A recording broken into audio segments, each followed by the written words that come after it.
Hey, this is Jonathan Rushing with Elevate Roofing and Exteriors, your roofing expert. Are you interested in getting a metal roof? It's a great option. However, not all metal roofs are the same. There are some differences. So let me explain first. First thing, gauge. How thick is the metal? So we have 29 gauge, which is the thinnest. You have a 26 gauge, and then you have a 24 gauge, which is considered commercial grade. Depending on how thick you go, that makes a big difference.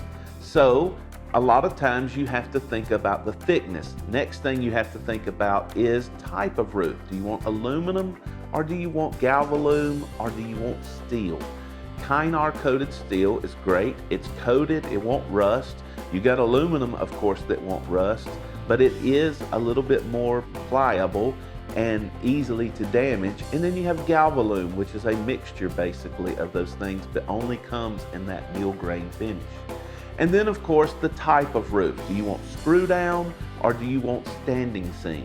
So the most expensive, of course, is standing seam. So knowing all of these things, probably the best, most durable roof that you could get would be a Kynar coated 24 gauge steel standing seam roof with no exposed fasteners. It's a lifetime roof, it's very durable, and it's not going anywhere even during a hurricane.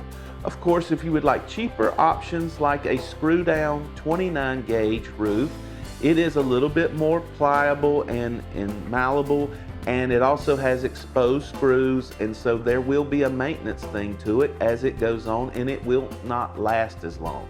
So whether you're getting a burger or a pair of shoes, you pay for what you get. So when you're thinking about your metal roof options, think about those three things. What is the gauge? What is the type of metal? And what type, whether it be standing seam or screw down, would you like to have?